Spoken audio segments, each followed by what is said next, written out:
સુરત ડેડોલીના આત્મીય સંસ્કાર ધામ સ્વામિનારાયણ મંદિરના બાથરૂમમાંથી બે વિદ્યાર્થીના મૃતદેહ મળતા ચકચાર મચી છે. ઉધના સિટીઝન કોલેજમાં અભ્યાસ કરતી યુવતીઓ હોવાનું સામે આવ્યું છે. પોલીસ સૂત્રો પાસેથી મળતી માહિતી અનુસાર મૃતક બંને વિદ્યાર્થીનીઓ અલગ અલગ કોલેજમાં અભ્યાસ કરતી હતી. તેઓ ગઈકાલે સવારે ઘરેથી કોલેજ જવા માટે નીકળ્યા, પરંતુ તેઓ કોલેજ પહોંચ્યા ન હતા. બંને વિદ્યાર્થીઓ સીધી ડિંડોલી સ્થિત સ્વામિનારાયણ મંદિરે પહોંચી ગયા હતા. મંદિરના બાથરૂમમાં જઈ તેઓએ ઝેરી દવા પી લીધી હતી. મંદિરના ચોકીદારની શંકા જતાં તેમણે બાથરૂમની તપાસ કરી તો બંને વિદ્યાર્થીઓને બેભાન અવસ્થામાં જોવા મળી. તાત્કાલિક પોલીસ અને એમ્બ્યુલન્સને જાણ કરવામાં આવી. પોલીસે ઘટનાસ્થળે પહોંચી બંનેને હોસ્પિટલ ખસેડ્યા હતા, પરંતુ ડોક્ટરે તેમને મૃત જાહેર કર્યા. ઘટનાસ્થળની તપાસ દરમિયાન પોલીસને બાથરૂમમાંથી ઝેરી દવાની બોટલ મળી આવી છે, તેમજ બંનેની બેગ અને અન્ય સામાન પણ ત્યાંથી મળી આવ્યો છે. પોલીસે બંને મૃતદેહનો કબજો લઈ પોસ્ટમોર્ટમ માટે ખસેડ્યા છે. પોલીસે ફરિયાદ નોંધી તપાસ શરૂ કરી છે. કેમેરામેન હકીમ શેખ સાથે વસીમ હાસમીનો રિપોર્ટ, આઝાદ ન્યૂઝ, સુરત. જી આપણું નામ? સુભાષભાઈ. સુભાષભાઈ, શું ઘટના બની હતી? ઘટના એવી બની હતી ભાઈ કે છોકરી કોલેજ કહીને ગયેલી હતી. રેગ્યુલર સમય હતો, 7 વાગે ઘરથી નીકળવાનો. એ રોજ સવારે 7 વાગે જતી હતી અને કાલે પણ 7 વાગે ગઈ.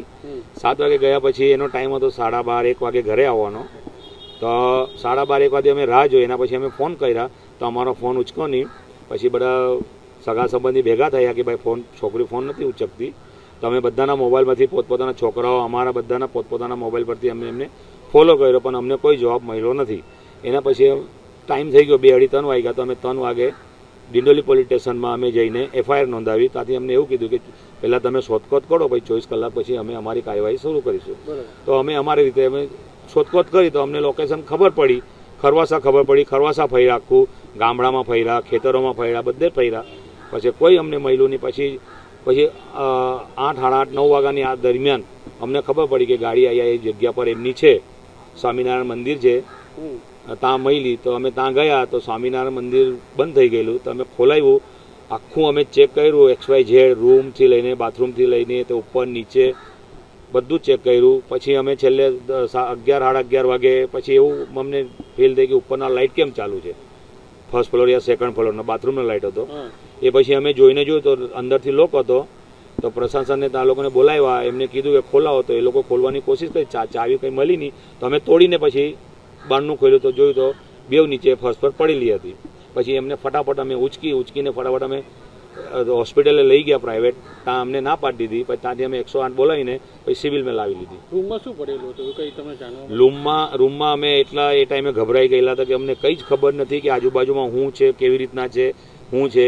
અમને કંઈ જ ફટાફટ અમને એવું હતું કે બેહોશ પડી હોય તો ફટાફટ આને ઉચકીને પહેલાં હોસ્પિટલે પહોંચાડે, પછી જોઈએ શું છે શું નહીં. તમને શું લાગે છે? અમને તો કંઈ ખબર જ નથી પડતી કે આ કેવી રીતના થઈ ગયું, કેમ થયું, એ જ અમને ખબર નથી પડતી. હોસ્ટેલમાં 2 છોકરી રહે છે? હોસ્ટેલમાં નથી, ઘરેથી જ જાય છે કોલેજ. હા. કઈ કોલેજમાં ભણે છે? એક સિટીઝનમાં ભણે છે અને એક બીજી કોલેજમાં ભણે છે. મંદિરમાં જતા દેખાય છે? હા, બાળકીઓ દેખાય છે? મંદિરમાં જતા દેખાય છે. મંદિરમાં ગયા 7:40 સવારે, અને ત્યાંથી એ લોકોના ચપ્પલ પર ત્યાં જ હતા. તે અમને એવું હતું કે અંદર ગયા છે ચપ્પલ કાઢીને, તો બહાર નીકળતો ચપ્પલ તો પહેરશે જ ને. તો એ હિસાબે અમે આખું મંદિર અમે ચેક કર્યું કે છે તો આટલી જ જગ્યા છે. તો પણ એટલું મોટું મંદિર છે કે અમને એ બધું ચેક કરવામાં અમને 3 થી 4 કલાક લાગી ગયા. शरद सर ये क्या घटना बनी थी, पूरी घटना क्या? पूरी घटना कुछ बोल नहीं सकता हूँ क्या हुआ क्या नहीं. दोनों लड़की फ्रेंड थी बचपन से. दोनों ने अपनी उसकी बेस्ट फ्रेंड थी. विष धारण किया है.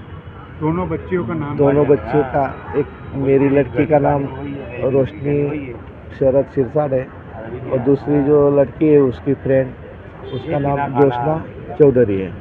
कितने साल उम्र थी इसकी? वो 19 साल की. कौन सी कॉलेज में में? एक उधना सिटीजन में है और एक स्वामीनारायण मंदिर में से क्या मिला? स्वामीनारायण मंदिर में से दोनों की लाश मिली. कौन से फ्लोर पे?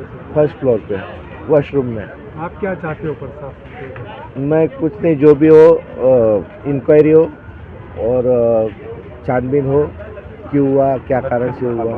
दोनों बच्चियों साथ में कितने साल से रहती थी? बचपन से रहती थे. मातृभूमि स्कूल में साथ में ही पढ़ती थी.